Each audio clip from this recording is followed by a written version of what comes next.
The silk of Lorraine's borrowed nightgown whispered against my skin as I shifted on the leather sofa, trying to find a position that didn't make my bruised ribs scream in protest. The apartment smelled expensive. Aged leather, sandalwood, and something darker I couldn't quite identify. Power, maybe.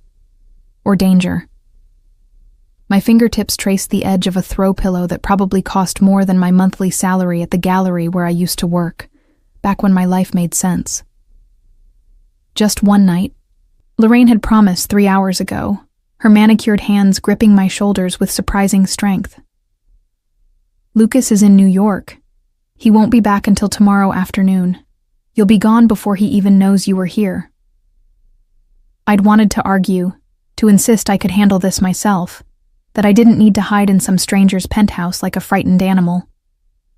But the memory of Derek's fist connecting with my jaw, the sound of his wedding ring splitting my lip, had stolen whatever fight I had left.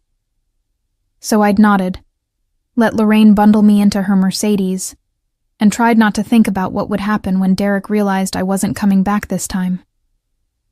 The penthouse was darker now, the Chicago skyline glittering through floor-to-ceiling windows that made me feel exposed, despite being 60 stories above the street.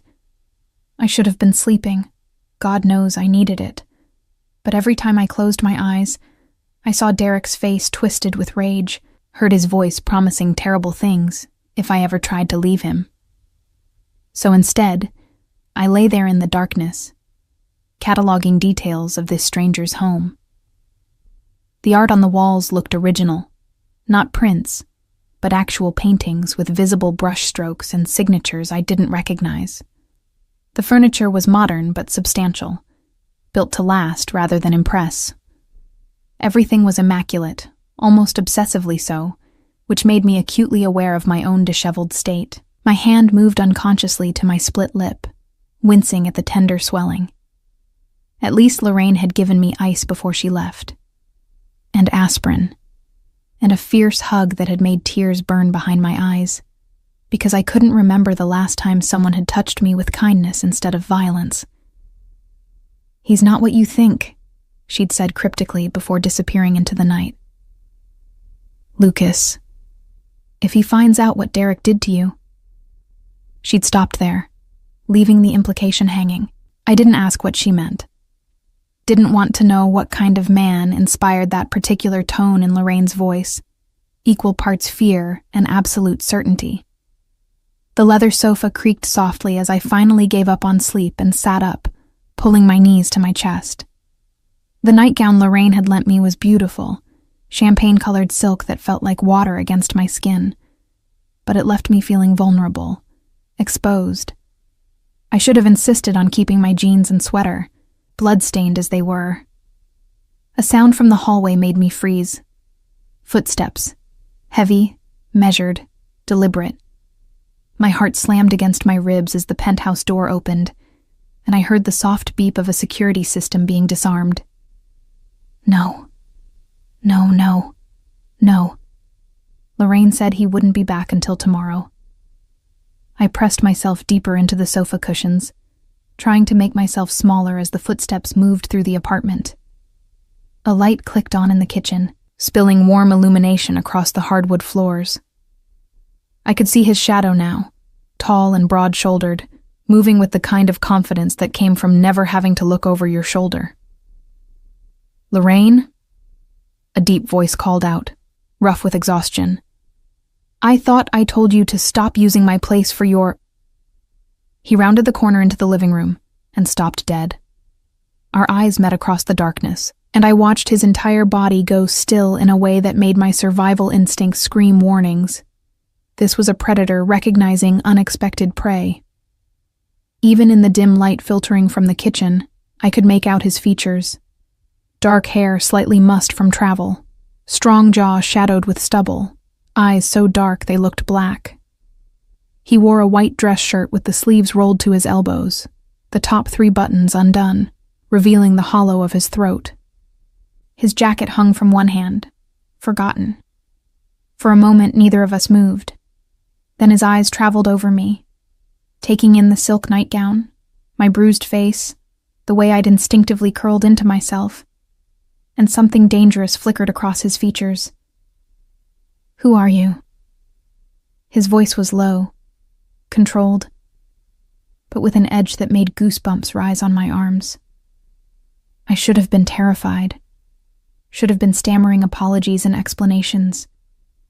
But something about the way he stood there, blocking the only exit, assuming authority over this space and everyone in it, made anger surge through me instead of fear. I'd spent 2 years cowering before Derek's rages. I was done cowering. "Lily," I said, lifting my chin despite the pain it caused. "Lily Parker, and you must be the cousin Lorraine conveniently forgot to mention was coming home early." His eyebrow arched slightly. "Lucas Moretti, and this is my home you're sleeping in." I'm aware I didn't break eye contact, even though every instinct screamed at me to look away from those dark, assessing eyes. "Lorraine said I could stay here tonight. If that's a problem, I can leave." I started to stand, but he held up one hand, not threatening, just a gesture that somehow carried more authority than Derek's fists ever had. "Don't." He set his jacket down on a chair with deliberate care, then moved closer. Not rushing, but closing the distance between us with the kind of patience that was somehow more intimidating than aggression. "Who did that to your face?" The question caught me off guard. Not what happened, but who. As if violence done to me was a personal affront that required accounting. "No one." The lie tasted bitter. "Try again." He stopped a few feet away, close enough that I could smell him now. Expensive cologne mixed with airplane recycling and something uniquely male. "And this time, don't insult either of our intelligence." My jaw tightened. "It's handled." "Is it?" He tilted his head slightly, studying me the way a scientist might study an interesting specimen. "Because from where I'm standing, you're hiding in my apartment wearing my cousin's nightgown with a split lip and what looks like fingerprint bruises on your arms. That doesn't look handled. That looks like you're running." Heat flooded my cheeks. I hadn't realized the bruises on my upper arms were visible. Derek's fingers, marking me like brands. "I don't need rescuing," I said through gritted teeth. "I just need one night." Lorraine offered. I accepted. "Tomorrow morning I'll be gone, and you can forget you ever saw me." "Will I?" Something almost like amusement flickered across his face. "You're quite memorable, Lily Parker." The way he said my name, slow, deliberate, as if tasting it, sent an unwelcome shiver down my spine. This was bad. This was very bad. I needed to leave, needed to get away from this man whose mere presence seemed to suck all the oxygen from the room. I stood, wrapping my arms around myself. I should go. It's 3 a.m. He didn't move to stop me, but his voice carried a note of command that made me pause. "Where exactly would you go?" Nowhere. I had nowhere. That was the problem. Derek had systematically isolated me from friends, made me quit my job, controlled every dollar. The only person I had left was Lorraine, and even that connection I'd kept secret from him. "I'll figure something out." "Sit down." "Excuse me?" I turned to face him fully, anger overriding self-preservation. "You don't get to order me around." His lips curved into something that wasn't quite a smile. Most people don't talk to me like that. Maybe they should. For a long moment, we stared at each other, some kind of silent battle being waged. Then, to my complete surprise, he laughed. A low, genuine sound that transformed his face from intimidating to almost approachable. "Lorraine didn't mention you had a spine of steel." Lorraine knows better than to underestimate women. Clearly. He moved to a bar cart in the corner, pouring 2 fingers of amber liquid into a crystal glass. "Whiskey." "I don't drink." "Tonight you do." He poured a second glass, brought it to me. Trust me. After whatever you've been through, you need it. I wanted to refuse, wanted to maintain my dignity and independence, but my hands were shaking, and he was right. I needed something to take the edge off the adrenaline still coursing through my system. I took the glass, our fingers brushing briefly. His skin was warm, calloused in unexpected places, not soft like Derek's, but marked by use. Thank you. He nodded, then lowered himself into the chair across from me with fluid grace. Now, tell me who did this to you. Why do you care? Because you're in my home. Because my cousin clearly thought you needed protection badly enough to risk my anger. Because... He paused, his gaze dropping to my bruised arms. Because no one should look as terrified as you did when I walked through that door. The sincerity in his voice nearly undid me. I took a too large sip of whiskey, coughing as it burned down my throat. My husband, I finally admitted, the word tasting like poison. Derek Ashford. He's Assistant District Attorney Derek Ashford? Lucas's entire demeanor changed, his body going perfectly still in a way that reminded me of a predator scenting blood. That's your husband? I nodded, confused by his reaction. You know him? Of him. His voice had gone cold. Lily, does Derek know where you are right now? No, at least I don't think so. Lorraine was careful. Lorraine. He pulled out his phone, fingers moving rapidly across the screen. Did my brilliant cousin mention what I do for a living? She said you were an import-export, another of those not-quite smiles. That's one way of putting it. Before I could ask what he meant, his phone rang. He answered immediately, his voice dropping into rapid Italian I couldn't follow. But I caught Derek's name, and my own, and several words that sounded like curses. When he ended the call, his expression was grim. What? I demanded. What's wrong? Derek Ashford isn't just an ADA, Lily. He's dirty. Works for the Marchetti family, helps them navigate legal troubles, makes evidence disappear. And if he knows you've left him, he'll come looking. I finished, the whiskey turning to acid in my stomach. I know.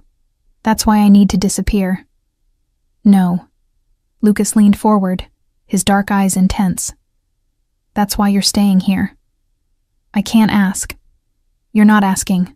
I'm telling you. His voice carried absolute authority. Derek Ashford is a problem.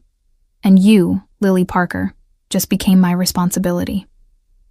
I don't care what you need. He cut me off. I care about what you're getting, which is protection, my protection, for as long as it takes to make sure Derek never raises a hand to you again. I should have been offended by his high-handedness. Should have argued against being claimed as a responsibility by this stranger. But something in his eyes stopped me. Not pity. Not even kindness. Just absolute, unwavering certainty that he meant every word. Why would you do this? I whispered. You don't even know me. No, he agreed, his gaze holding mine. But I know Derek Ashford, and I know that anyone brave enough to run from him, brave enough to talk back to me, deserves better than what he gave you. The sincerity in his words made my throat tight. I blinked back tears, refusing to cry in front of this intimidating stranger who was offering me safety for reasons I didn't understand. One condition, I managed, his eyebrow arched. You're negotiating? Always. I squared my shoulders despite the pain. I'm not your charity case, Lucas Moretti. If I'm staying here, I pay my way somehow. Work, cleaning, I don't care. But I won't be a kept woman. Not again. Something shifted in his expression. Respect, maybe, or intrigue. Deal.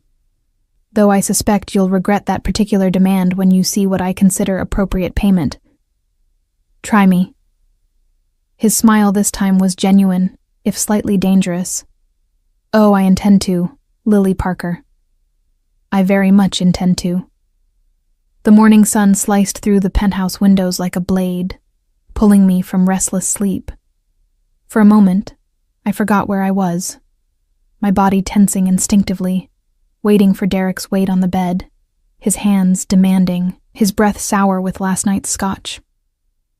Then I registered the unfamiliar softness beneath me, the expensive sheets, the absolute silence, and memory crashed back. I was in Lucas Moretti's guest room.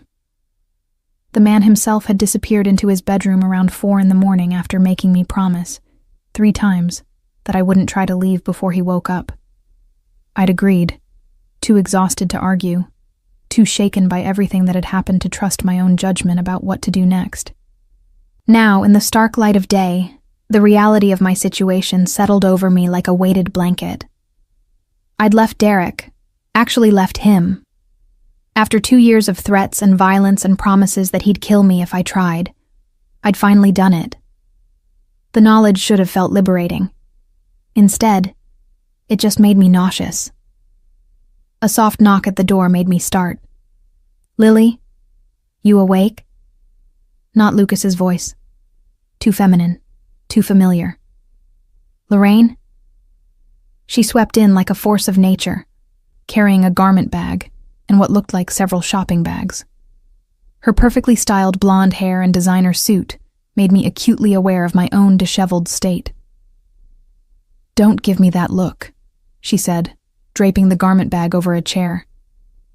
"Lucas called me at dawn, read me the riot act for not telling him who you were running from, then demanded I bring you appropriate clothes since you left with nothing but the nightgown on your back. I don't need—" "Yes, you do." She sat on the edge of the bed, her expression softening. "Lily, honey, I know you're proud, but Derek has frozen your accounts. I already checked. You literally have nothing right now except what we give you." The words hit like a physical blow. Of course he had. Derek controlled everything. The house, the cars, every credit card. In his mind, I was property that had tried to escape. He'd do whatever it took to force me back. "How did you know to check?" "Because I know how men like Derek operate." Her voice carried a bitterness I'd never heard before. "My father was the same way. Charming in public, monster behind closed doors. It's why I swore I'd never let another woman go through what my mother did if I could help it." I'd known Lorraine for 6 months, ever since she'd started volunteering at the gallery. We'd bonded over shared love of Renaissance art and expensive coffee. But she'd never mentioned her past, and I'd never asked. We'd kept things surface level, friendly, but not intimate, which made what she'd done for me, hiding me from Derek, bringing me here, even more remarkable. "Thank you," I whispered, my throat tight. "For everything. Thank Lucas." She stood, moving to the garment bag. "He's the one who's about to turn your life upside down." "What does that mean?" "It means my dear cousin has decided you're his responsibility.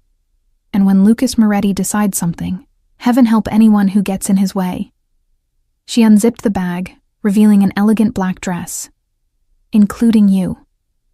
Before I could respond, another knock interrupted us. This time it was Lucas himself, looking unfairly put together in charcoal slacks and a crisp white shirt, sleeves already rolled to his elbows.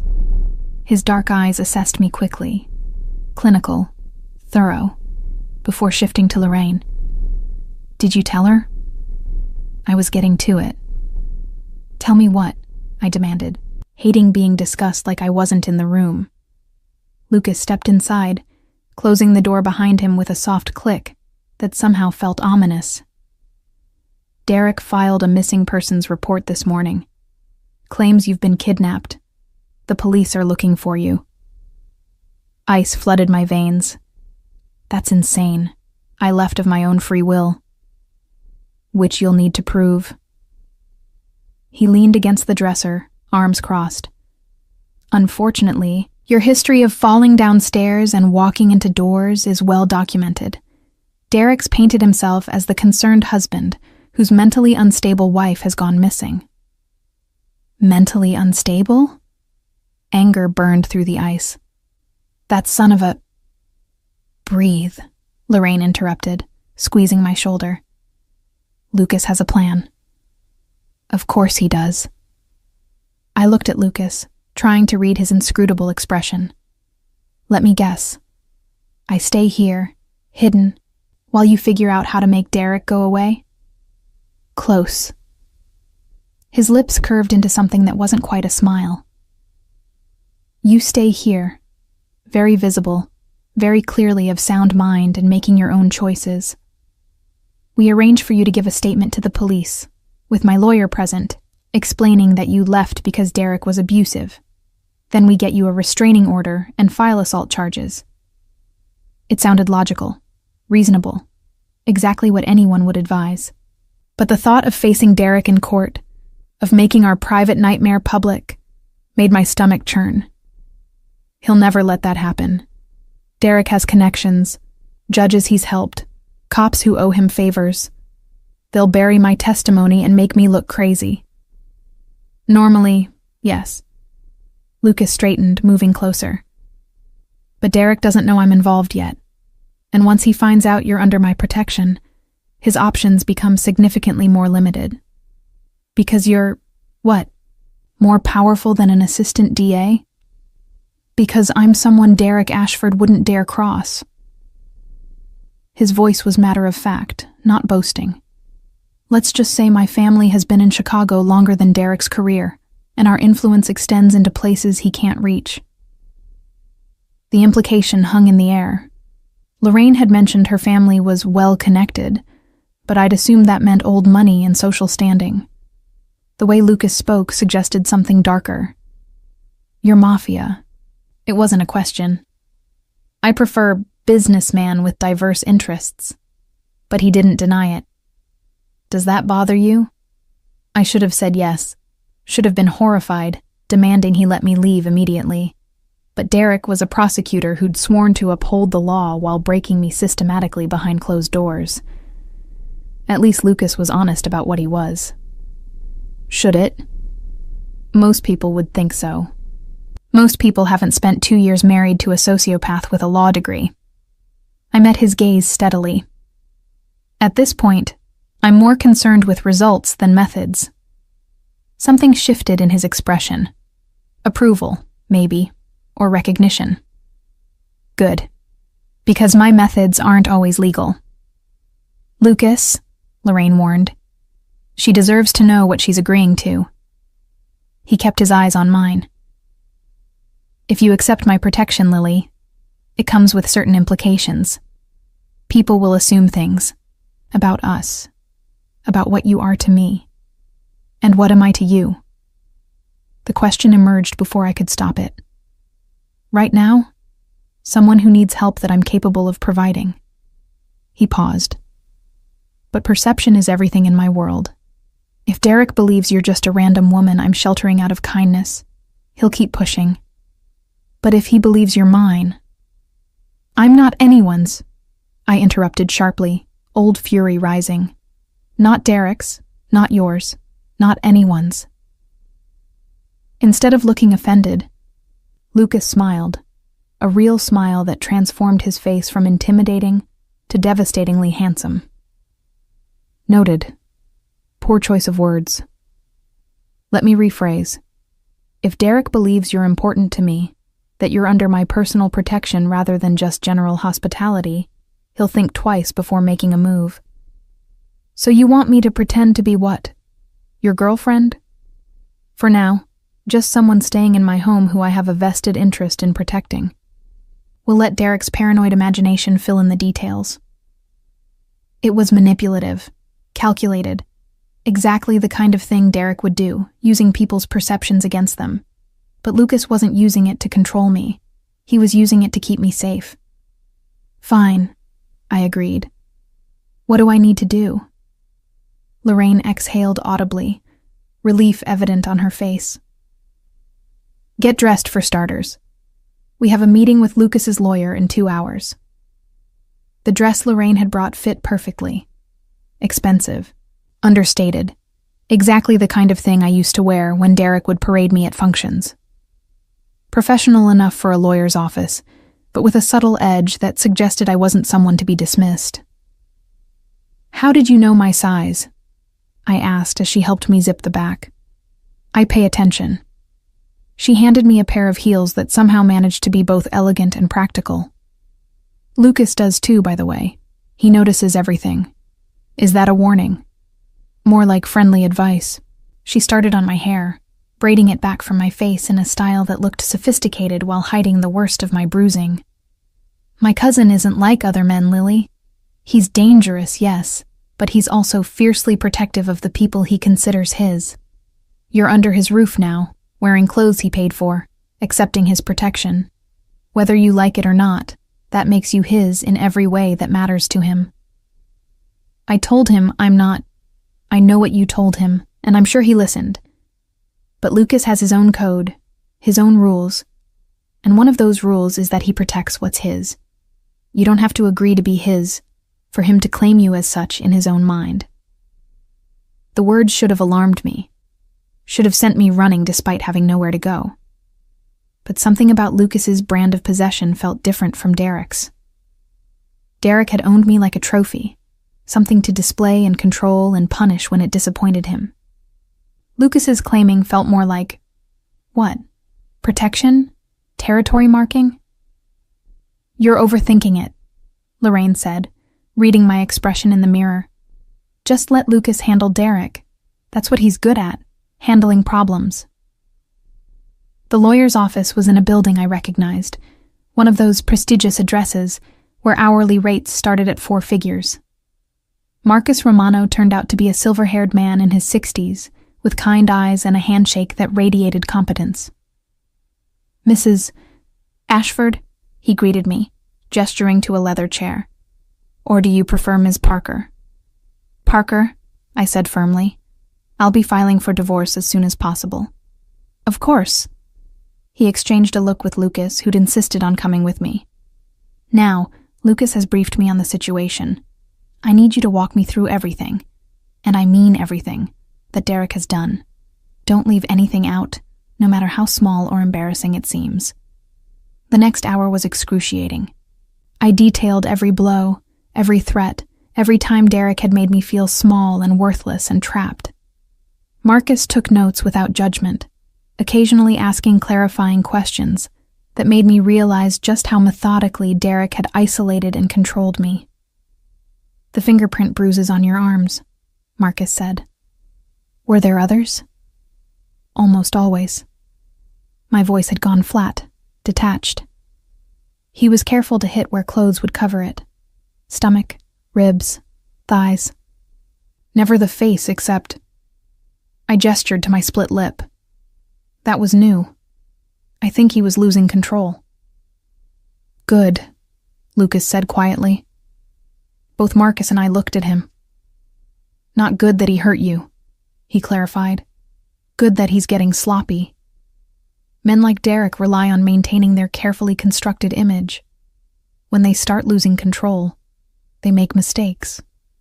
"He's right," Marcus agreed.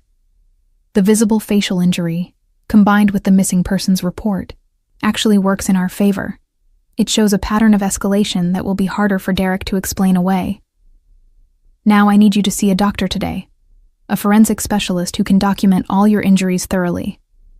"Why?" "Derek will just claim I got them somewhere else." "Perhaps." Marcus's smile was sharp. "But Dr. Chen is exceptionally good at her job. She can date bruises, determine the force required to create them, build a timeline that will be very difficult to dispute. And her testimony is admissible in court." The weight of what I was about to do settled over me. This wasn't just leaving Derek. This was going to war with him, using his own legal system against him. "What if he retaliates?" I asked. "Derek isn't the kind of man who accepts defeat gracefully." "He won't get the chance," Lucas said, his voice carrying absolute certainty. "Starting today, you don't go anywhere without security. My security. Derek won't be able to get within 100 feet of you. That's not sustainable long term." It doesn't need to be. He leaned forward, elbows on his knees. Derek's smart enough to know when he's outmatched. Once he realizes you have real protection, real legal support, and real evidence that could destroy his career, he'll back off. Men like him only fight battles they can win. I wanted to believe him. But I'd spent 2 years learning to read Derek's moods, his threats, his patterns. And I knew one thing with absolute certainty. Derek Ashford didn't let go of what he considered his. You don't know him like I do, I said quietly. Derek would rather destroy something than lose it. If he can't have me, he'll make sure no one can. Lucas and Marcus exchanged another look, some silent communication passing between them. Then Lucas stood, buttoning his suit jacket with precise movements. Then we'll make sure he understands that trying to destroy you means destroying himself. His dark eyes met mine. Trust me, Lily. I've dealt with men like Derek before. He's dangerous, but he's not invincible. And he's definitely not worth losing sleep over. But as we left the lawyer's office, Lucas's security detail falling into step around us with military precision, I couldn't shake the feeling that we were all underestimating Derek. That he was out there right now, planning something none of us saw coming. And I was right. Dr. Chen's examination room smelled of antiseptic and something floral. Lavender, maybe. Meant to be soothing, but only making my stomach churn. I sat on the paper-covered table in a hospital gown, goosebumps rising on my exposed skin as the forensic specialist photographed every bruise, every mark Derek had left on my body like his personal signature. "This one on your ribs," Dr. Chen said, her gloved fingers gentle as she pressed the yellowing bruise. Approximately 2 weeks old, consistent with a kick or forceful shove against a hard surface. "Coffee table," I confirmed, my voice hollow. He pushed me during an argument about dinner being late. Click, another photograph. Another piece of evidence in the case I was building against the man I'd once loved. Or thought I loved. It was getting harder to remember if what I'd felt for Derek had ever been real, or just the desperate hope that someone like him, successful, charming, from the right kind of family, could actually want someone like me. And these, Dr. Chen indicated the finger-shaped bruises on my upper arms. 2 days ago, he grabbed me when I tried to leave the house, said I needed his permission to go anywhere. But you left anyway. Not then. I stared at the wall, at the anatomical posters that reduced human bodies to labeled diagrams. That night, while he was sleeping. I packed nothing. Just ran. Dr. Chen made a note, then looked up at me with eyes that had seen too much. "You were brave to leave, Mrs. Ashford. Most don't." "Parker," I corrected automatically. "And I wasn't brave. I was desperate. There's a difference." Through the thin walls, I could hear voices. Lucas talking to someone in low, urgent tones. He'd insisted on staying, parking himself in the waiting room like some kind of designer-clad sentinel. It should have annoyed me, this assumption that I needed protecting even in a doctor's office. Instead, I found it oddly comforting. "All done with photos," Dr. Chen announced, stripping off her gloves. "Now I need to take blood samples and do a gynecological exam to check for—" "I'm not pregnant," I interrupted quickly. "And Derek never. He hit me, but he didn't." "It's standard procedure," she said gently, "to ensure there's no evidence we're missing." An hour later, I emerged from the examination room feeling stripped raw. Every private violation now documented and photographed for strangers to examine. Lucas stood immediately when he saw me, his dark eyes sweeping over my face with an intensity that made me want to either run or step closer. I couldn't decide which. "How are you?"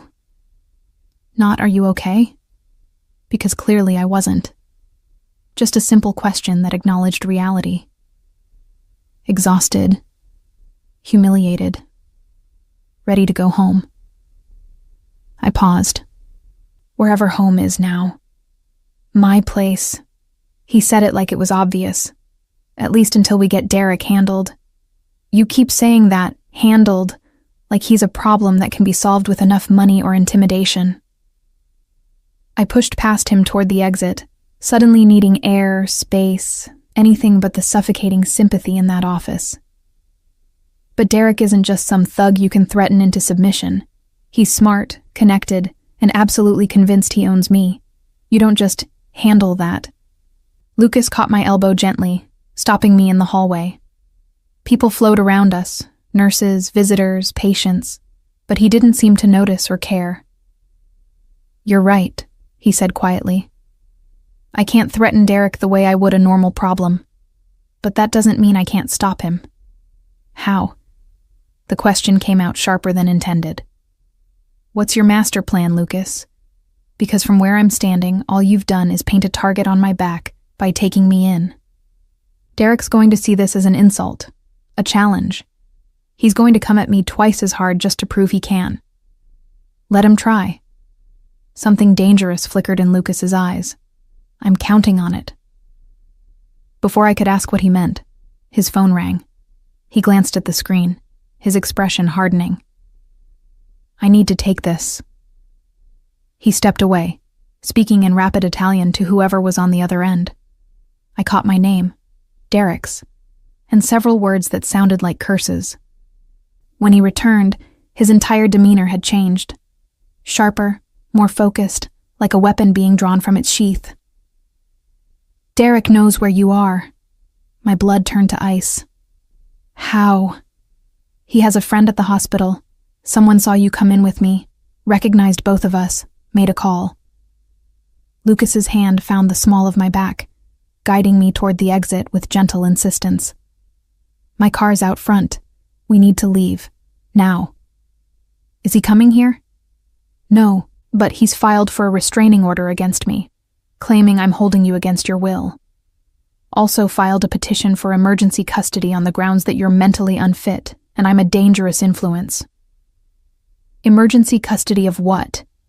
"We don't have..." Understanding hit like a slap. "He thinks I'm pregnant. Or he's covering his bases in case you are." Lucas pushed open the hospital's front entrance, where a black SUV waited at the curb. Either way, he's moving faster than I expected. The ride back to the penthouse was silent, tense. I pressed my forehead against the cool window, watching Chicago blur past while my mind raced. Derek was a prosecutor. He knew how to work the system, how to make lies sound like truth, how to weaponize the law against the people it was meant to protect. "This was a mistake," I said finally. "I should never have involved you. Derek's going to destroy both of us just to make a point." "No," Lucas's voice was absolute. "He's going to try. There's a difference." Back at the penthouse, Lorraine was waiting with another woman I didn't recognize. Petite, dark-haired, with eyes that assessed me with professional detachment. "Lily, this is Sophia Martinelli," Lucas introduced us. "My head of security." I blinked. You're a woman." Sophia's lips curved into a smile that didn't reach her eyes. "Congratulations on your observational skills. Yes, I'm a woman. I'm also former Secret Service, and one of the best in the business at keeping people alive when other people want them dead. Any other questions?" I liked her immediately. "Can you really keep Derek away from me?" "I can keep the president of Russia away from you if Mr. Moretti pays me enough." She pulled out a tablet, fingers flying across the screen. "But I need you to be honest with me about Derek's patterns. Where does he go? Who does he talk to? What are his weaknesses?" For the next hour, I spilled everything I knew about my soon-to-be ex-husband. His Tuesday golf games with Judge Morrison, his Thursday drinks with the police commissioner, his Friday night poker games in the back room of Vinny's, where he thought I didn't know he was laundering money for the Marchetti family. "Wait." Lucas held up a hand. "Derek's laundering money for the Marchettis?" "Has been for 2 years. I found the ledgers in his study once when I was looking for stamps." I shrugged at their shocked expressions. Derek's not as careful as he thinks. He gets cocky, makes mistakes. Sophia and Lucas exchanged a look that I was beginning to recognize, that silent communication that said I just handed them something valuable. "What?" I demanded. "What does that mean?" "It means," Lucas said slowly, "that Derek just became a lot more vulnerable than he realizes. The Marchettis are old school. They don't like attention, don't like complications. If they find out their pet prosecutor is making waves that could bring scrutiny to their operations, they'll cut him loose," Sophia finished, "probably permanently." The casual way she said permanently made my stomach twist.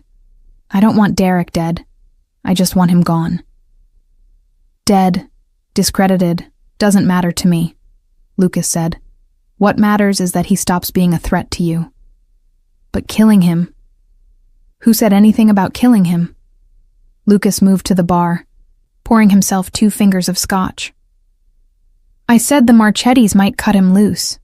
That could mean a lot of things. Fired, blacklisted, encouraged to leave town and never come back.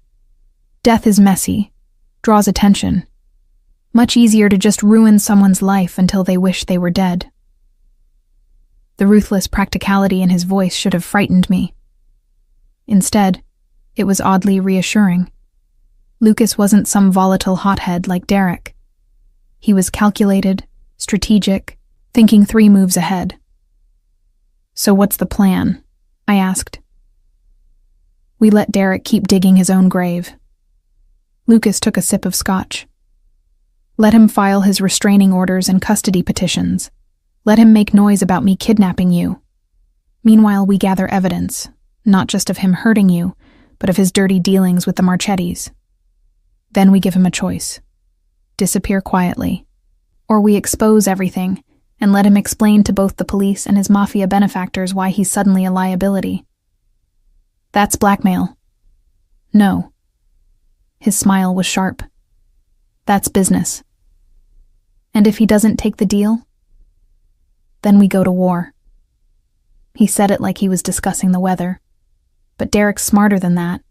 When faced with losing everything, his career, his freedom, his life, he'll take the escape route we offer him. I wanted to believe it would be that simple. But I'd seen Derek's face when he lost at poker, when someone challenged him in court, when anything didn't go exactly his way. He didn't handle defeat well. He handled it with violence. "You're all assuming Derek is rational," I said quietly. "That he'll make the logical choice when cornered. But you're wrong. Derek doesn't think like that. When he feels attacked, he lashes out. He doesn't care about consequences. He just wants to hurt whoever hurt him." Lucas set down his glass with precise care. "Then we make sure he can't reach you to do that hurting." "How? By keeping me locked in your penthouse forever?" "For now, yes." His dark eyes held mine. "I know it's not ideal, Lily. I know you value your independence. But until Derek is neutralized, one way or another, this is the safest place for you." "Safe," I repeated bitterly. "Is that what this is? Because it feels a lot like another kind of cage." Hurt flickered across Lucas's face, quickly masked. "If that's how you see it. How else should I see it?" Frustration bubbled over. "I can't leave without security. Can't make decisions without consulting you. Can't even buy my own clothes because Derek froze my accounts and you insist on paying for everything. How is that different from being with Derek?" "Because I'm not hitting you," Lucas said quietly. "Because you can walk out that door anytime you want and I won't stop you. Because everything I'm doing is to protect you, not control you." "Is there a difference?" The silence that followed my question was heavy, weighted with things neither of us wanted to say. Lorraine and Sophia had made themselves scarce, disappearing into another room to give us privacy. "Yes," Lucas finally said. "There's a difference. Control is about ownership, about making someone else into what you want them to be. Protection is about keeping someone safe so they can be exactly who they are." Pretty words. truth.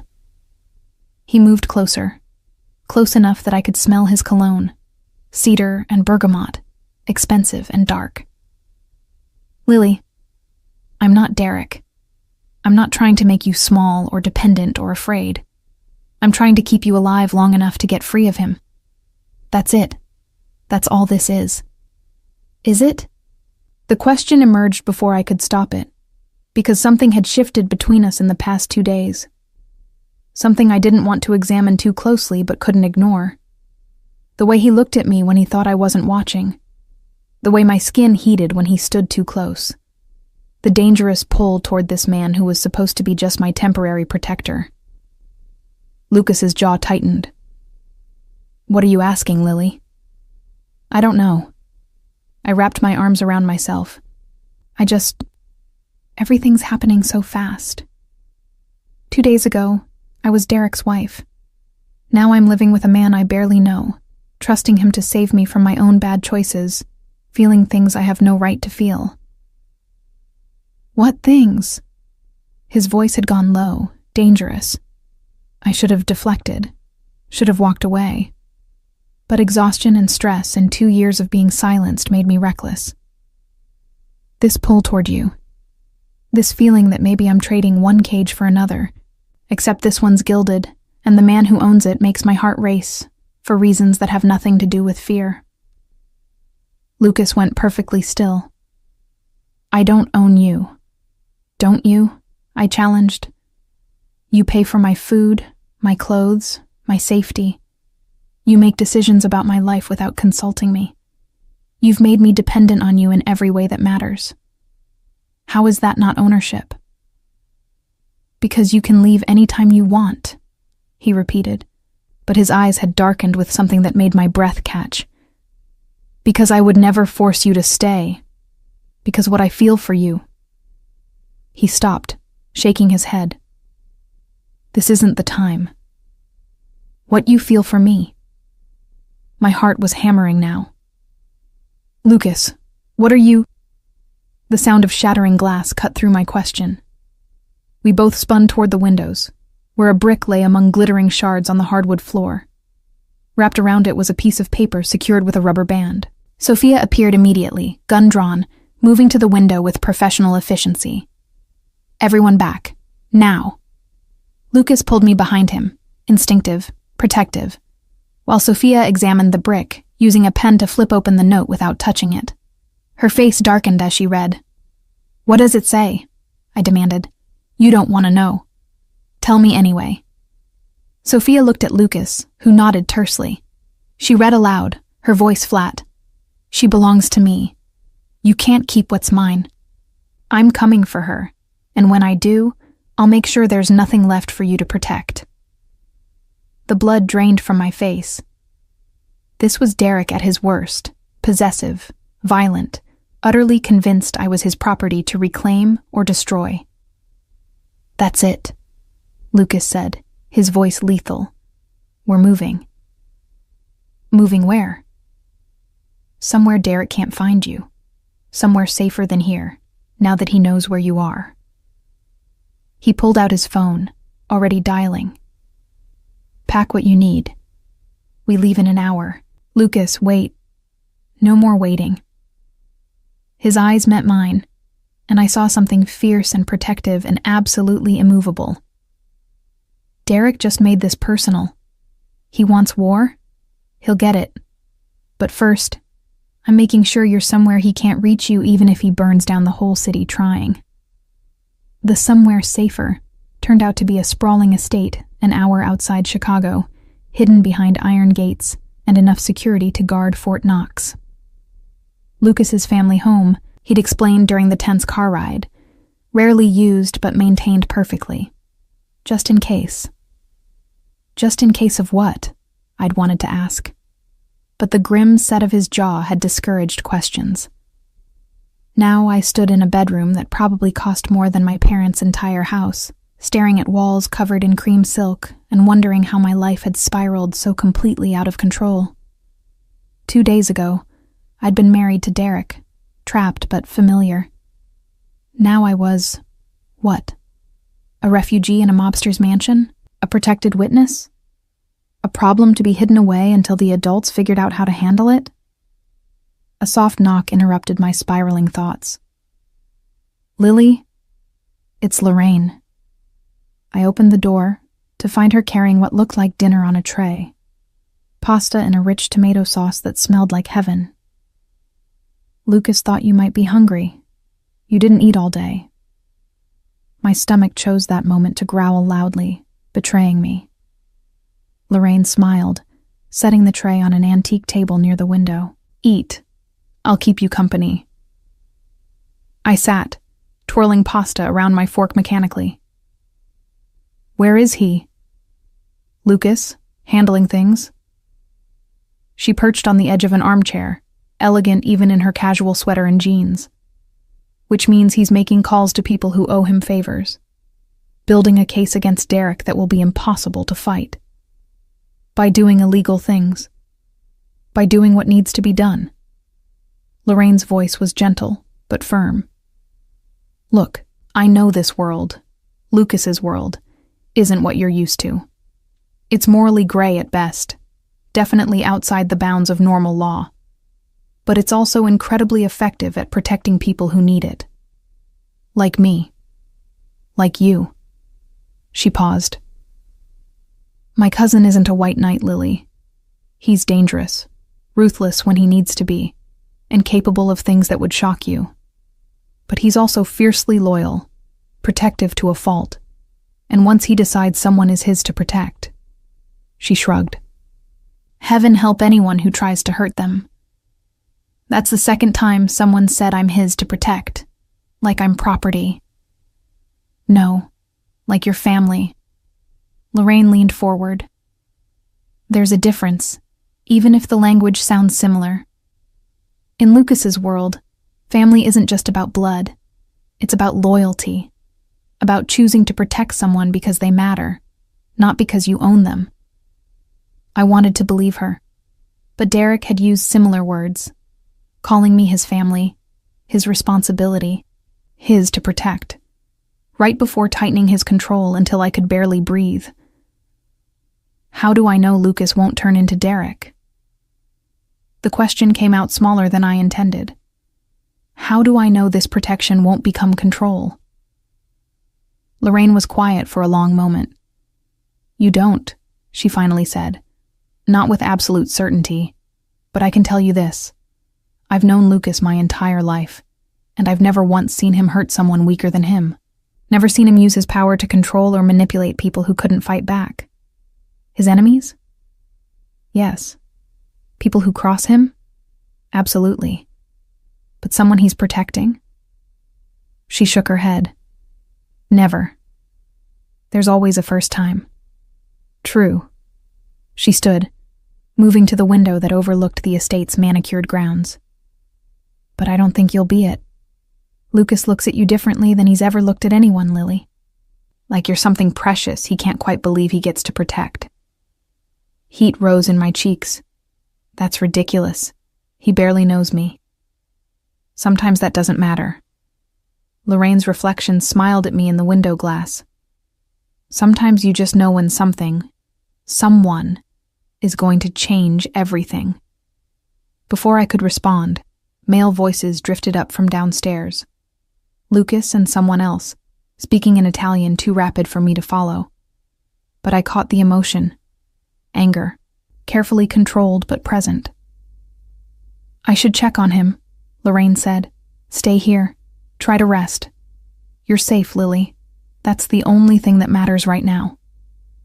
After she left, I picked at my pasta, each bite tasteless despite its obvious quality. Safe. Everyone kept saying I was safe, like it was that simple. But safety was relative when your estranged husband was a prosecutor with Mafia connections, and your protector was a mobster who looked at you like you were a puzzle he desperately wanted to solve. I must have dozed off in the chair, because I woke to darkness and the sound of footsteps in the hallway. For a heart-stopping moment, I thought it was Derek, that he'd found me, that all of Lucas's protection had been for nothing. Then the door opened, and Lucas appeared, still in his dress shirt and slacks despite the late hour. He stopped when he saw me awake, surprise flickering across his face. "I didn't mean to wake you." "You didn't." I sat up, pushing hair out of my face. I couldn't sleep. He moved into the room, and I caught the scent of whiskey and exhaustion rolling off him. Understandable. Today was. He trailed off, apparently unable to find words adequate to describe the chaos. "How bad is it?" I asked. "With Derek?" Lucas sank into the chair Lorraine had vacated, suddenly looking every bit as tired as I felt. "He's escalating. Filed a dozen motions today alone, all designed to make you look unstable and me look like I'm manipulating you. Also reached out to the Marchettis, trying to convince them I'm encroaching on their territory by protecting you." "Am I? Their territory?" "Not even close." His lips curved into a humorless smile. "Derek's their money launderer, nothing more, but he's trying to make himself sound more important than he is, trying to get them to see you as a Marchetti problem that I'm interfering with." "Will they buy it?" "No, but it shows how desperate Derek's getting." Lucas leaned forward, elbows on his knees. "He can't get to you through normal channels, so he's trying to manufacture a war between me and the Marchettis, hoping they'll force me to hand you over." The calculation in Derek's plan was terrifyingly familiar. He'd always been 3 steps ahead, always thinking strategically even when he was beating me. I'd underestimated him once, thinking I could just leave and disappear. I wouldn't make that mistake again. "So what do we do?" "We wait." Lucas's dark eyes met mine. "I've already reached out to Giovanni Marchetti, their boss, and explained the situation. Sent him copies of Derek's ledgers that you helped me understand. Giovanni's. Let's say he's not pleased that his employee has been keeping such detailed records of illegal transactions. You're going to get Derek killed." It should have horrified me. Instead, I felt only a numb acceptance. "No. I'm going to let Derek's own actions get him fired. What happens after that is between him and the Marchettis." Lucas stood, moving to the window. "For what it's worth, I don't think Giovanni will kill him. Too messy, too much attention, but he'll make sure Derek understands that continuing to make waves is inadvisable. And if Derek doesn't take the hint, then we move to plan B. Which is..." Lucas turned, his face half-shadowed in the dim light. "We destroy him completely. Financial records to the FBI. Abuse documentation to the State Bar Association. Everything we have, all at once, until there's nothing left of Derek Ashford except a shell of a man facing decades in prison." The viciousness in his voice should have frightened me. Instead, it sparked something that felt dangerously like hope. "You'd really do that for me?" "I'd do that for anyone Derek hurt." Lucas moved closer, stopping just outside my personal space, close enough to feel his presence but not so close as to crowd me. "But yes, Lily, for you I'd do worse." The admission hung in the air between us, weighted with implications I wasn't ready to examine. This man had known me for 2 days. 2 days. And yet he spoke about destroying my tormentor with the kind of conviction most people reserved for blood family. Why? The question emerged as barely a whisper. "Why do you care so much?" Lucas was quiet for so long I thought he wouldn't answer. Then, "Because you remind me of my sister." I blinked, surprised. "You have a sister?" "Had." Pain flickered across his face. "Maria. She was married to a man not unlike Derek. Charming, successful, violent behind closed doors. She tried to leave him 3 times. The 3rd time, he killed her. Made it look like an accident." His hands clenched into fists. "I was 18, away at college. By the time I got home, she was already buried, and her husband was free because he had connections, alibis, friends in high places. Lucas, I'm so sorry." I swore that day. He continued as if I hadn't spoken. That I would never let another woman suffer the way Maria did if I had the power to prevent it. So when Lorraine brought you to my penthouse, when I saw those bruises on your face, I saw my sister. And this time, I'm not 18. This time, I have the power to actually do something. Understanding crashed over me. This wasn't about me, not really. This was about a promise made by a grieving teenager to a dead sister. I was a proxy, a chance at redemption for a tragedy he couldn't prevent. The knowledge should have made me feel better. This wasn't personal, wasn't about him wanting to control me the way Derek had. But instead, it stung in a way I didn't want to examine. "I'm not your sister," I said quietly. "No." Lucas's eyes refocused on me, really seeing me again. "No, you're not." Maria was gentle, trusting, believed the best in people even when they didn't deserve it. "You're..." He paused, searching for words. "You're steel wrapped in silk, Lily Parker. You survived 2 years with Derek and came out still fighting. That's not Maria. That's all you." The words settled over me like a warm blanket, soothing bruises I hadn't realized I still carried. "I don't feel like steel. You don't have to feel it to be it." Lucas reached out, his hand hovering near my face before he caught himself and dropped it. "The fact that you're here, that you left Derek despite having nowhere to go and nothing to your name, that takes a kind of strength most people never find. Or desperation. Steel forged in fire is still steel." His lips curved into a slight smile. "Stop diminishing yourself, Lily. Derek spent 2 years making you small. Don't finish the job for him." The observation hit harder than any of Derek's fists ever had. Because Lucas was right. I had internalized Derek's voice, his constant criticism, his insistence that I was weak and useless without him. Even now, free of him, I was still letting him define me. "I don't know how to stop," I admitted. "One day at a time." Lucas moved toward the door, giving me space again. "For now, get some sleep. Tomorrow we start building your new life. One where Derek Ashford is nothing more than a bad memory." He was almost out the door when I called out, "Lucas?" He paused, looking back. "Thank you. For everything. For seeing me when I felt invisible." Something shifted in his expression, softened. "You were never invisible, Lily. Not to me." After he left, I sat in the darkness for a long time, processing everything. Lucas Moretti was dangerous, connected to a world I wanted no part of, and protecting me for reasons tangled up in his own trauma. And yet I felt safer with him than I'd ever felt with Derek, felt seen in a way I'd never experienced. Felt like maybe, just maybe, I was worth the effort he was putting into keeping me safe. It was a dangerous thought. The kind of thought that led good girls into bad situations. But as I finally climbed into bed, surrounded by luxury I didn't deserve and protection I hadn't asked for, I couldn't quite bring myself to regret accepting Lucas's help.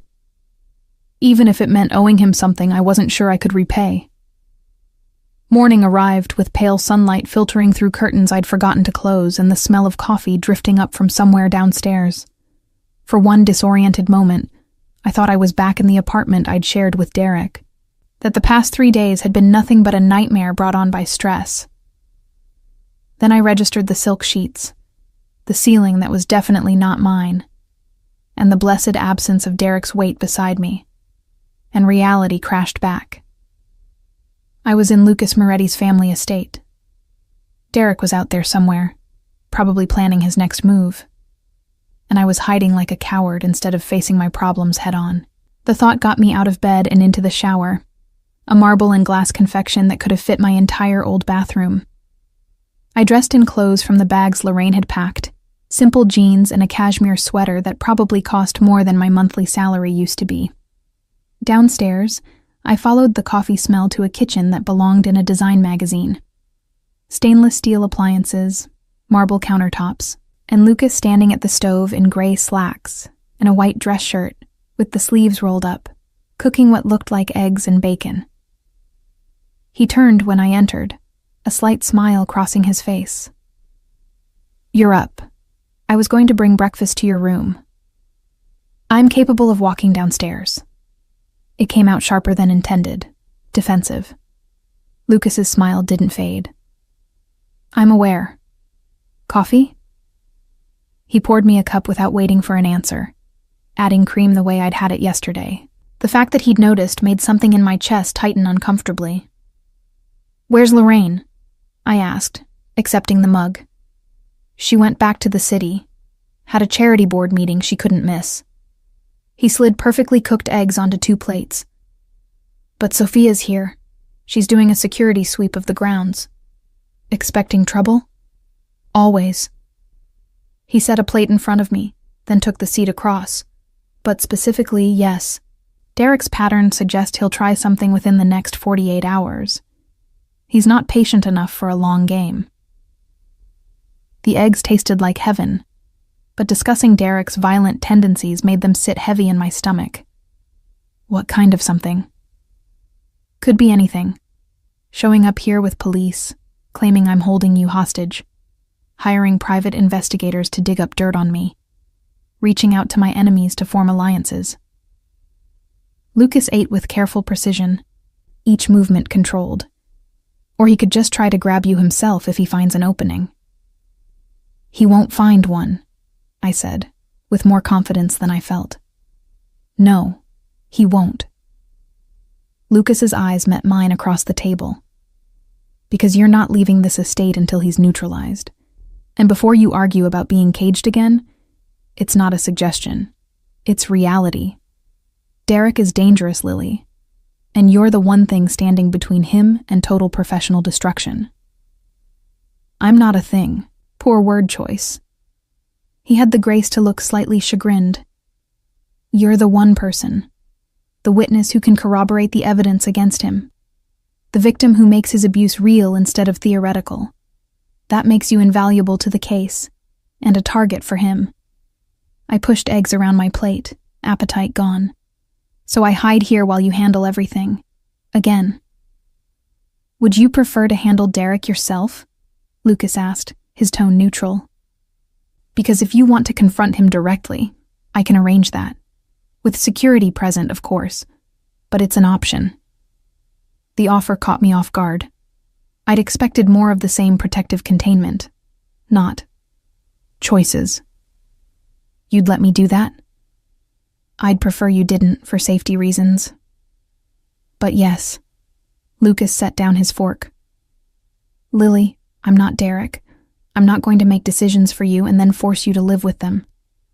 If you want agency in this situation, tell me what you want, and we'll figure out how to make it happen safely." What did I want? The question was harder than it should have been. I'd spent so long having my wants ignored or punished that I'd stopped recognizing them as valid. "I want to not be afraid anymore," I said finally. "I want to wake up without wondering if today's the day Derek finds me. I want to build a life that's mine, not defined by running from him or hiding from him or waiting for him to lose interest." I met Lucas's dark eyes. "But I don't know how to get from here to there." "We start by getting you divorced, legally severed from him in every way that matters." Lucas pulled out his phone, scrolling through something. "Marcus Romeo can file the papers today. We have more than enough grounds. Abuse, abandonment, fraud. Derek can fight it, but it'll only make him look worse. He'll drag it out as long as possible just to torture me. Probably. But in the meantime, you're legally separated, which means any financial claims he makes on you become significantly harder to enforce." Lucas looked up. "We'll also get you access to your own accounts again. New ones, in your name only, seated with enough money to give you independence. I can't accept your money, Lucas. It's not charity." His voice was firm. "Consider it payment for the intelligence you've provided about Derek's money laundering operation. Information has value, Lily. You've given me leverage I can use against both Derek and the Marchettis. That's worth compensating." The logic made sense, but it still felt like accepting handouts. How much compensation are we talking about?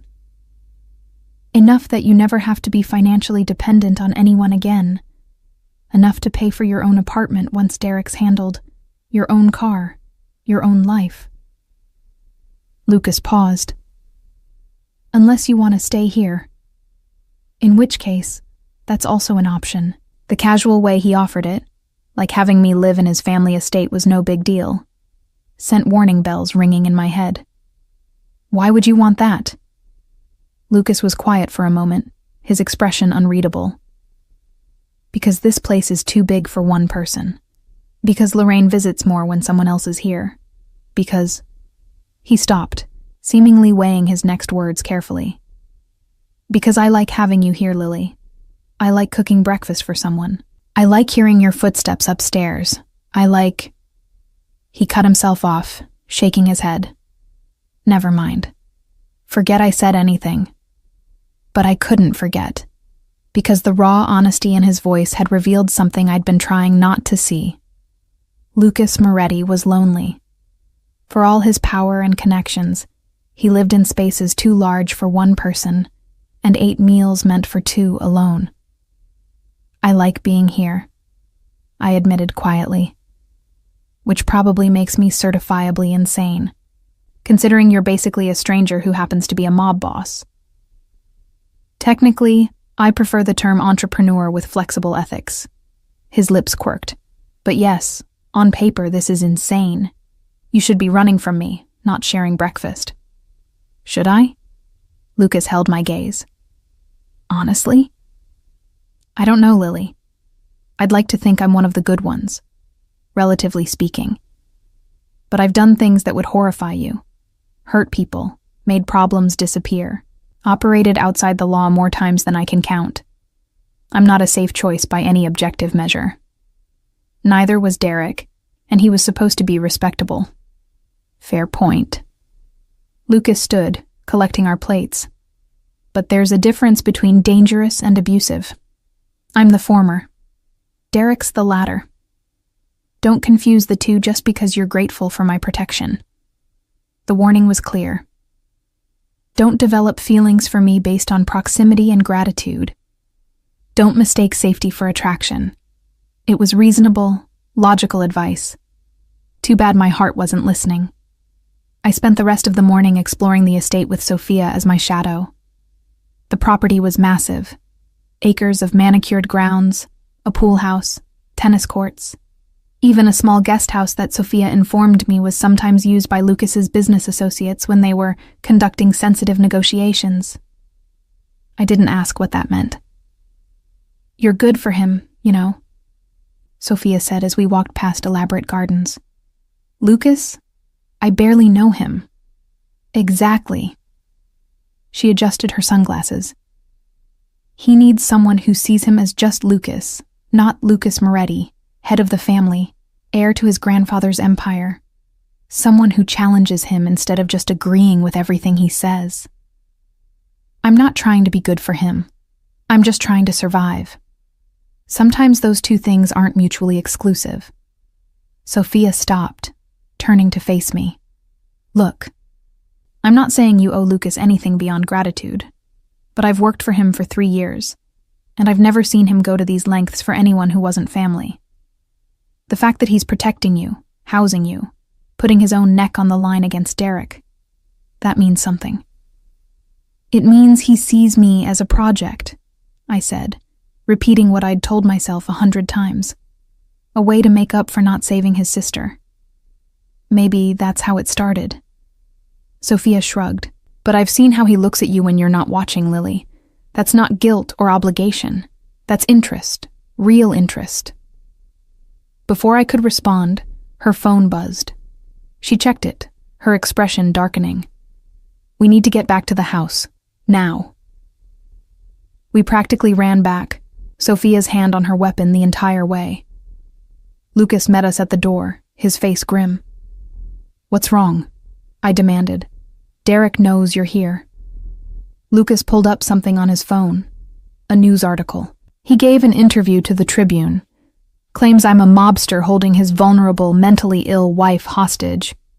Says he's calling for a federal investigation into my criminal activities. I read the article with growing horror. Derek had positioned himself as the concerned husband fighting against organized crime to rescue his beloved wife. He'd included our wedding photo, one where I looked young and happy, and nothing like the broken woman who'd fled him 3 days ago.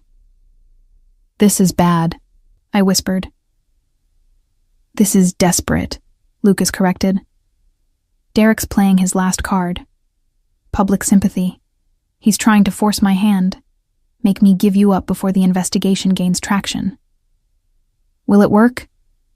"The investigation? No. I have enough legitimate businesses and lawyers to keep federal agents busy for years without finding anything actionable." Lucas set down his phone. "But the publicity is problematic. It puts pressure on both of us, makes it harder to operate quietly. So what do we do?" Lucas's smile was sharp as broken glass.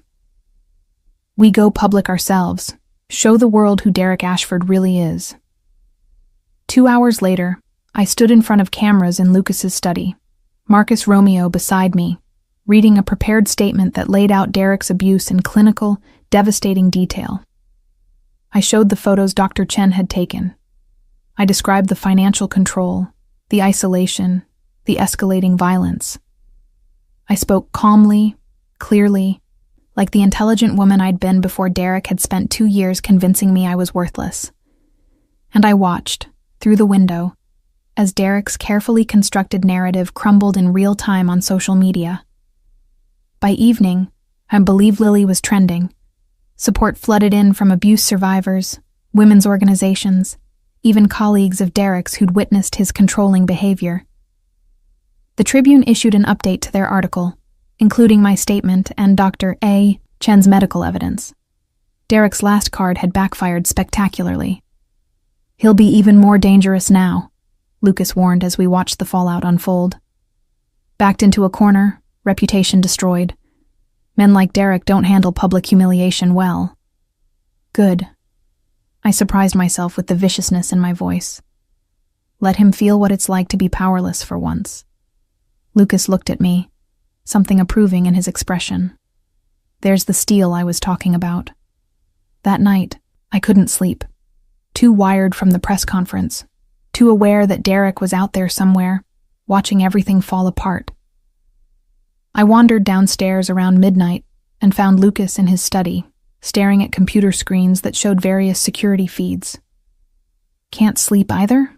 I asked from the doorway. He looked up, surprise flickering across his face before it smoothed into something more neutral. "Too much caffeine. You?" "Too much adrenaline." I moved into the room, studying the screens. "Is that Derek's house?" "Among others. I'm monitoring his movements, trying to predict what he'll do next." Lucas gestured to a chair. "Want to help? You know him better than anyone." For the next hour, we analyzed Derek's patterns together. Where he went, who he talked to, what resources he still had access to.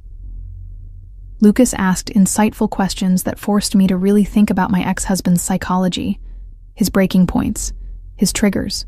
"He'll go after Lorraine," I said finally. "He knows she helped me. He'll see her as the weak point, someone he can threaten to get to me. Lorraine can handle herself." But Lucas made a note. "I'll increase her security detail anyway. And he'll come here eventually. Not with police. He can't. Not after that press conference. But he'll try something. Maybe hire people. Maybe just show up himself. But he won't let this go."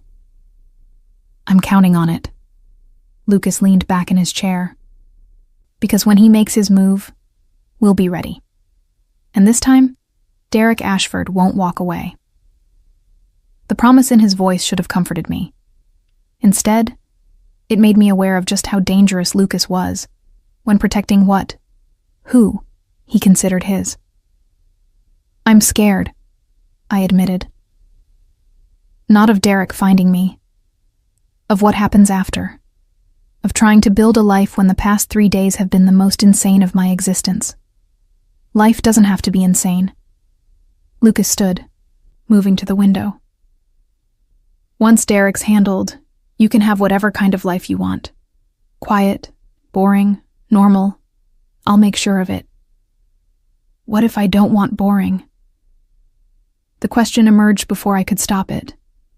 Lucas turned, his dark eyes finding mine in the dim light. What do you want, Lily? I want to stop running. I want to feel safe. I want to figure out who I am without Derek's voice in my head telling me I'm worthless. I stopped, unsure how to finish, because what I wanted was standing 10 feet away, looking at me like I was the most interesting puzzle he'd ever encountered. You want? Lucas prompted, moving closer. I want to stop being afraid of wanting things. My voice came out barely above a whisper. Derek punished me every time I expressed a desire, an opinion, a thought that wasn't his. Now I second-guess everything, wondering if it's safe to want anything at all. Lucas stopped directly in front of me, close enough that I could smell his cologne, feel the heat radiating from his body. It's safe here. With me.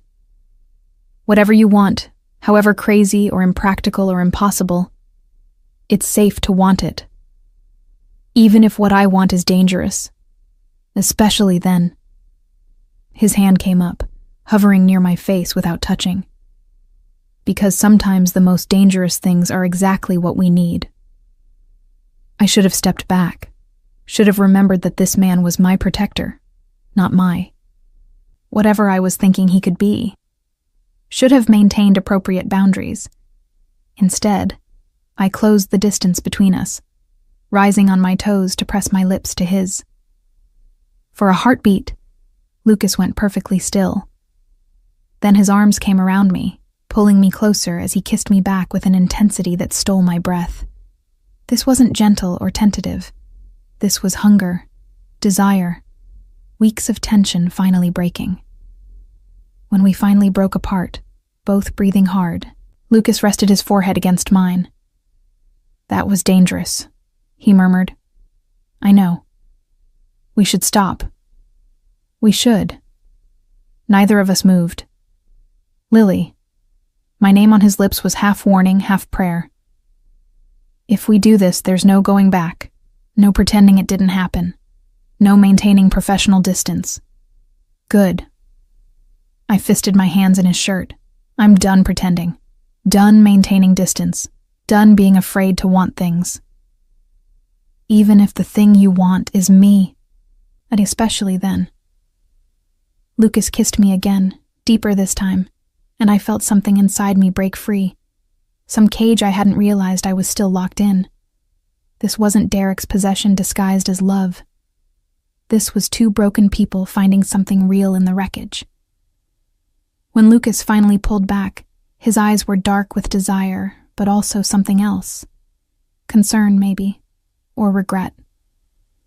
You just got out of an abusive marriage, Lily. Your emotions are all over the place. You might be confusing gratitude with, Don't. I cut him off. Don't tell me what I'm feeling. Derek did that for 2 years, and I'm done letting men define my emotions for me. I'm trying to protect you, even from myself. Then you're going to fail. I stepped back, suddenly needing space to think. Because I know what I want, Lucas. And it's not protection or safety or someone to save me. It's you, the real you, dangerous ethics and all. You don't know what you're saying. Stop treating me like I'm broken. Anger flared, hot and cleansing. Yes, Derek hurt me. Yes, I'm still healing, but I'm not some fragile thing that needs to be handled with kid gloves. I'm steel, remember? Steel you said I was? Well, steel doesn't bend, and I'm telling you, clearly and consciously, that I want this. Want you. Lucas stared at me for a long moment, something fierce and possessive warring with concern in his expression. This is a terrible idea. Probably. You'll regret it in the morning. I doubt it. Lily, stop arguing with me and kiss me again.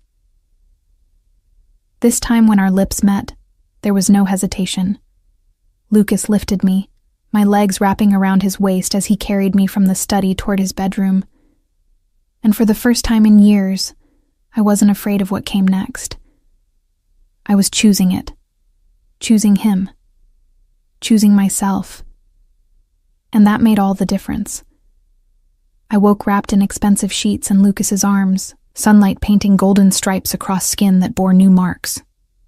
The good kind, for once. Evidence of passion instead of violence, of choice instead of coercion. Lucas was already awake, his dark eyes studying my face with an intensity that should have made me uncomfortable but somehow didn't. "Morning?" I murmured, my voice rough from sleep. "Morning." His thumb traced my jawline with devastating gentleness. "Regrets?" "None." I surprised myself with how true it was. "You?" "Only that I waited this long." He pressed a kiss to my forehead. "But we need to talk about what this means.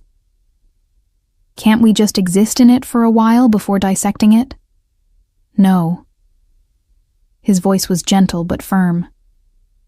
"Because Derek is still out there, and my protecting you just became exponentially more complicated now that you're—" He paused. "Now that we're whatever this is." "Sleeping together?" I supplied. "Involved," he corrected. "Sleeping together sounds temporary. This feels like something more." My heart did a complicated flip at the implication. "You think?" "I know." Lucas sat up, the sheet pooling at his waist in a way that was dangerously distracting. "Lily, I don't do casual, never have. So if this was just scratching an itch for you, tell me now before you what?" "Before I fall the rest of the way in love with you."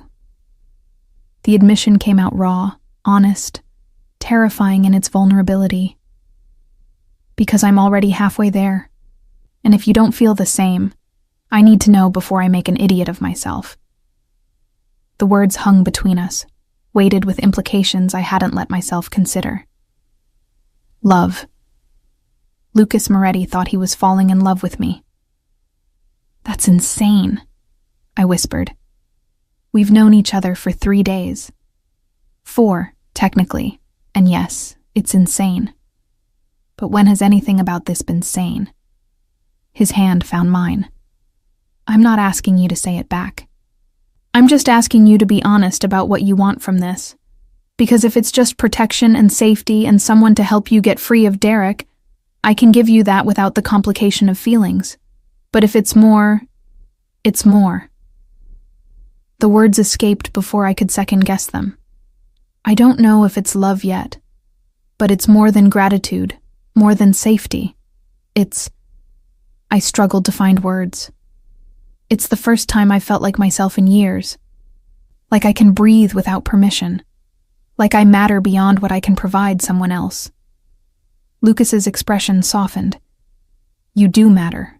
You matter so damn much, Lily." Before I could respond, pounding on the bedroom door shattered the moment. Sophia's voice urgent. "Boss, we have a situation." Lucas was out of bed instantly, pulling on pants and tossing me his shirt. "What kind of situation?" "Derek's here, at the gate with a dozen reporters and 2 police cars. He's demanding to speak with Lily, claiming he has a court order requiring her to return home." Ice flooded my veins. He found us. Couldn't have been hard. Lucas was already moving, grabbing his phone. "Your press conference yesterday made the national news. Anyone with basic investigative skills could have traced you here." He looked at Sophia. "Is the court order legitimate?" "Haven't verified yet, but it looks official enough to fool the cops. Emergency protective custody, signed by Judge Morrison. Derek's golf buddy." I stood, Lucas's shirt hanging to mid-thigh. "He probably called in a favor." "Doesn't matter if it's legitimate or not. We need to handle this before it becomes a siege." Lucas's phone was already at his ear, rapid-fire Italian pouring out too fast for me to follow. "What do I do?" I asked Sophia. "Get dressed." Look calm, composed, not like a hostage. We're going to go down there, and you're going to tell Derek, in front of all those reporters, exactly why you're here and why you're never going back to him." 20 minutes later, I stood at the estate's front gate in the same black dress I'd worn to the lawyer's office, Lucas at my side like a well-dressed sentinel. Derek was on the other side of the iron bars, flanked by uniformed officers and surrounded by cameras. He looked terrible, unshaven, eyes wild, suit rumpled. This wasn't the polished prosecutor I'd married. This was a man unraveling. "Lily," his voice cracked. "Thank God. Tell these people that you want to come home. Tell them you're being held against your will." "I'm not being held against my will, Derek." My voice came out steady, clear. "I'm here because I choose to be. Because Lucas Moretti offered me safety when you offered me violence. You're confused. You're sick. You need help, and I can get it for you." Derek turned to the police officers. "She's clearly not in her right mind. The court order gives me authority to—" "The court order is invalid," Marcus Romeo announced, appearing beside Lucas with a stack of papers. "Because as of an hour ago, Miss Parker filed for divorce and obtained her own restraining order against you, Mr. Ashford, which means you're currently violating said order by being within 100 feet of her." Derek's face went purple. "You can't—" "I can, and I did." I stepped closer to the gate, close enough to see the fury in Derek's eyes. "I'm not your property, Derek. I'm not your wife. And I'm not coming back. Not now, not ever. Lily, please." His voice shifted, became the wheedling tone I knew too well. "I love you. I'm sorry for everything. Just come home and we'll work this out. You don't love me. You love owning me. There's a difference." I turned to the reporters, addressing them directly. Derek Ashford systematically abused me for 2 years. He hit me, controlled my money, isolated me from friends and family, and made me believe I deserved it. When I finally found the courage to leave, he filed false reports and manipulated the legal system to try to force me back. That's not love. That's obsession and control. Cameras flashed. Reporters shouted questions, and Derek lunged at the gate, trying to reach through the bars. "You bitch! You ungrateful—" Lucas's security detail moved instantly, creating a barrier between Derek and me. The police officers finally seemed to wake up, restraining Derek before he could do more than rattle the iron. "Mr. Ashford," one officer said, "I think you need to come with us." "She's lying," Derek screamed, struggling against their hold. "She's manipulating all of you. She's always been unstable, dramatic, making up stories for attention." "The medical evidence says otherwise," Marcus interjected calmly, handing papers to the officers. "As does Dr. Chen's forensic report, the witness statements, and the audio recordings Ms. Parker made of Mr. Ashford's threats." Derek went still. "What recordings?" "The ones I made every time you hit me." I pulled out my old phone, the one Derek thought was broken, the one I'd secretly been using to document his abuse. 2 years worth, Derek. Every threat, every slap, every time you told me you'd kill me if I left. All recorded, all time-stamped, all admissible in court. The color drained from Derek's face as he realized the full extent of his exposure. "You can't use those. You recorded me without consent. That's illegal in Illinois." "Actually," Marcus smiled, "the domestic violence exception allows for one-party consent in cases of suspected abuse. Every recording Ms. Parker made is perfectly legal and perfectly damning." I watched Derek's world collapse in real time. The reporters were already typing furiously on phones. The police officers were reading him his Miranda rights. His carefully constructed facade had crumbled to dust. "This isn't over," Derek hissed as they led him away. "You think Moretti will protect you forever? You think he actually cares about you? He's using you just like I did. Only difference is he's better at making you believe it's real." The words were designed to hurt, to plant doubt. And maybe they would have. If I hadn't seen the fury in Lucas's eyes, the way his whole body had gone taut with the effort of not vaulting the gate to get to Derek himself. The difference, I called after Derek, is that Lucas has never raised a hand to me, has never made me feel small or worthless or afraid. So even if he is using me, which I doubt, it's still better than what you gave me. As the police cars pulled away, reporters still shouting questions, I felt something settle in my chest. Not quite peace, too soon for that, but something close. The knowledge that I'd faced Derek and won, that I'd spoken my truth in front of cameras and cops and the court of public opinion, and I'd been believed. That was incredible, Lucas murmured as security ushered us back toward the house. You were incredible. I was terrified. Bravery isn't the absence of fear. It's acting despite it. He pulled me close once we were inside, away from cameras and prying eyes. Are you okay? To ask me again in a few hours after the adrenaline wears off. I leaned into him, needing his solid presence. But yeah, I think I am. Over the next week, Derek's world continued its spectacular collapse. The audio recordings went viral, used in news segments about domestic violence and coercive control. The Illinois State Bar opened an investigation into his conduct. The Marchettis, faced with their money launderer becoming a national embarrassment, cut all ties, which led to Derek losing his plea deal leverage and facing actual consequences for the first time in his life.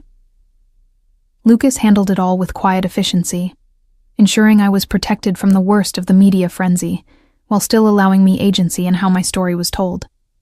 He never made decisions without consulting me, never assumed he knew what was best, never tried to control the narrative beyond keeping me physically safe.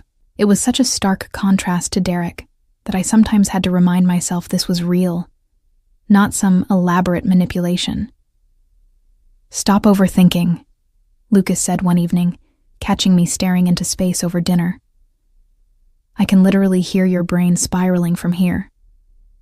How do you know I'm overthinking and not just thinking? Because you get this tiny crease right here. He tapped between my eyebrows. When you're worrying about something. So talk to me. What's going on in that beautiful head? I set down my fork.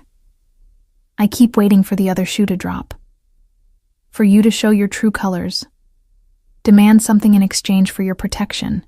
Reveal that this whole thing was about control after all. Lucas was quiet for a moment. I understand why you'd think that. Derek conditioned you to expect ulterior motives from everyone, especially men who offer help. It's not just conditioning, it's pattern recognition. People don't do what you've done without expecting something in return. Most people know. He stood, moving to the window. But I told you why I'm doing this. For my sister's memory. For the woman I couldn't save. That's not manipulation. It's atonement. And the other stuff? I forced myself to ask. Sleeping together, saying you're falling in love, is that atonement too? Lucas turned, his expression unreadable. No, that's just me being a fool who fell for the woman he was trying to protect. Classic mistake, getting emotionally involved with someone vulnerable. But there it is. I'm not vulnerable. You're recovering from abuse, hiding from a violent ex, and financially dependent on me for survival. That's pretty much the definition of vulnerable, Lily. So you're taking advantage? No. His voice went hard. I'm trying damn hard not to. Why do you think I keep second-guessing this? Keep asking if you're sure. Keep giving you space to change your mind. Because I know the power dynamic here is fucked up. I know that me having feelings for you while you're under my protection is inappropriate at best. Predatory at worst. But you have them anyway. Can't help it. He moved back toward me. You're smart, fierce, stronger than you know. You challenge me, call me on my bullshit, refuse to be diminished even when you're scared. How am I supposed to not fall for that? I stood, closing the distance between us. What if I'm falling too? Then we're both idiots. But his hands came up to frame my face, gentle and possessive all at once. Lily, I need you to hear this. If you want to leave, now, next week, next month, I will help you. I'll set you up somewhere Derek can't find you, with enough money to start over completely independently. You don't owe me anything for the protection I've given you, and you sure as hell don't owe me a relationship. What if I want one anyway? Then we take it slow. We wait until Derek's fully handled, until you have your own space and resources, until the power dynamic is more balanced. We do this right. Or, I countered, we acknowledge that life is messy, timing is never perfect, and sometimes you just have to trust your instincts. Your instincts told you Derek was safe once. The words hit like a slap, even though they weren't meant cruelly. Because he was right. I'd trusted my instincts before, and they'd led me into 2 years of hell. True, I admitted. But my instincts also told me to run 3 nights ago. To trust Lorraine when she said she could help. To stay when you offered protection, even though everything logical said I should bolt. I held his gaze. My instincts aren't perfect, Lucas, but they're mine. And right now they're telling me you're nothing like Derek. I'm exactly like Derek in some ways. I'm controlling, possessive, used to getting what I want. The only difference is I channel it into protection instead of abuse. No. The difference is you care about my consent, about my agency, about who I am as a person instead of what I can be to you. I took his hands. Derek never asked me what I wanted, never cared about my answer. You ask constantly. That's not the same, Lucas. He pulled me close, resting his chin on top of my head. What do you want, Lily? Right now, in this moment. What do you actually want? I thought about it. Really thought, beyond fear and conditioning and second-guessing. What did I want? I want to stay here while we finish dealing with Derek. I want to keep sleeping in your bed and waking up safe. I want to figure out who I am without him. And I want you there while I do it. I pulled back to look at him. And then, when Derek's gone, and I have my own money and space, I want to see if this thing between us is real or just trauma bonding. That's a good plan. Reasonable. Measured. And after we confirm it's real, I want to stay anyway. Here. With you. Because I like cooking breakfast together, and your terrible taste in movies and the way you look at me like I'm something precious instead of damaged. Lucas kissed me then, soft and deep and full of promise. When we broke apart, he was smiling, not his usual controlled expression, but something genuine and a little odd. You're going to ruin me, Lily Parker. Good. You could use a little ruining. 3 months later, Derek pleaded guilty to assault, stalking, and wire fraud in exchange for a reduced sentence.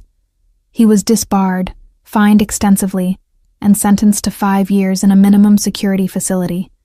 Not nearly enough for what he'd done, but enough to keep him away from me. The divorce was finalized the same week.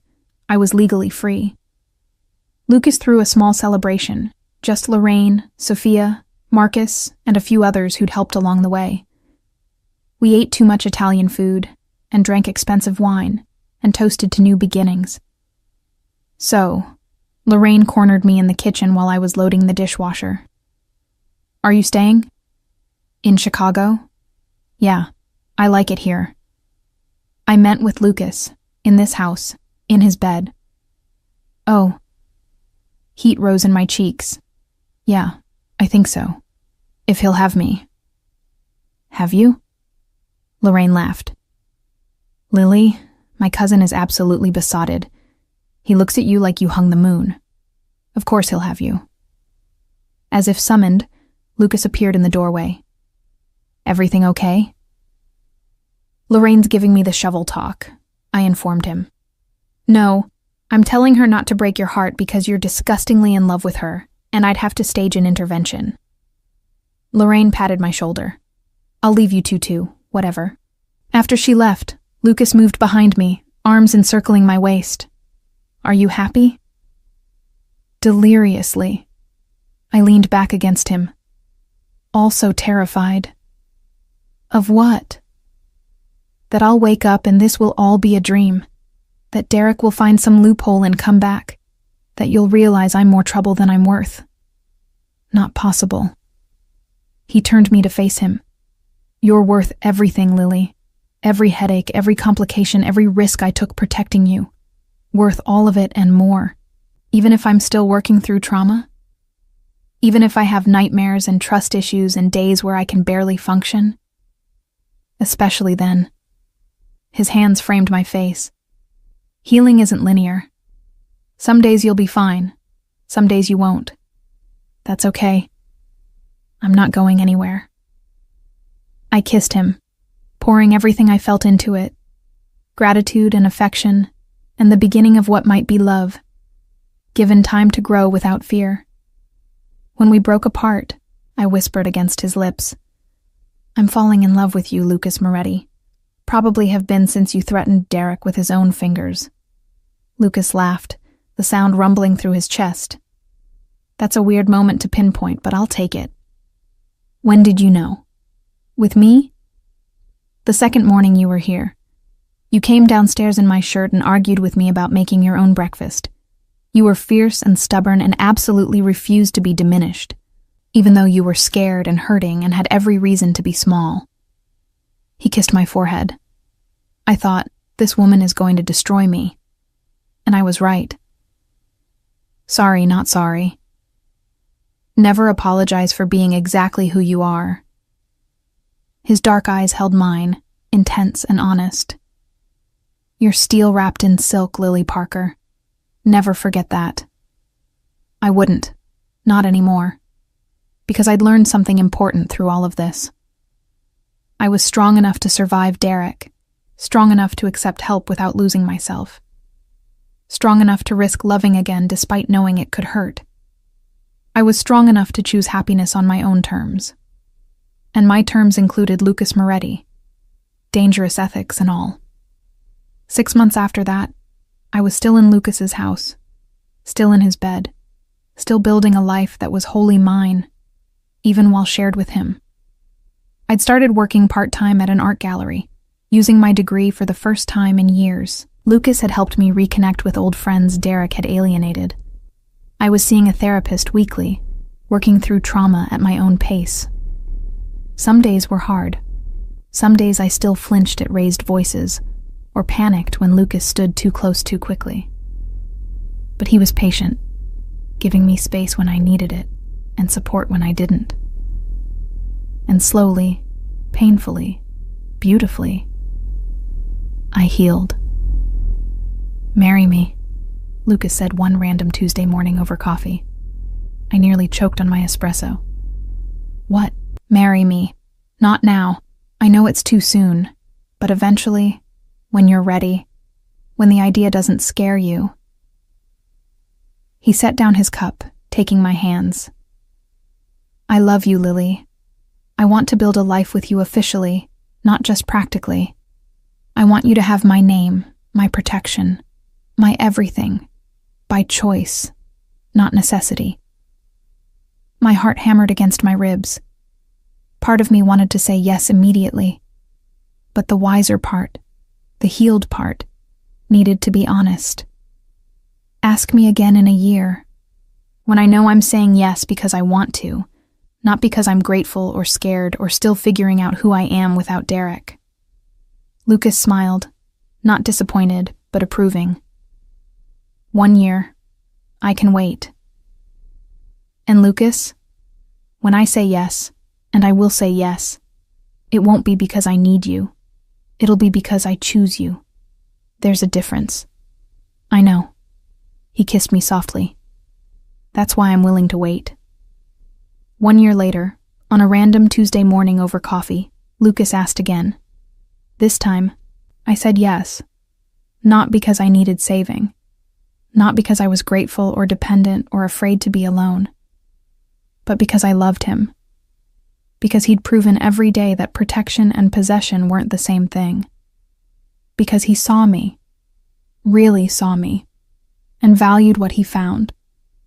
Because I chose him, freely and completely, and that made all the difference.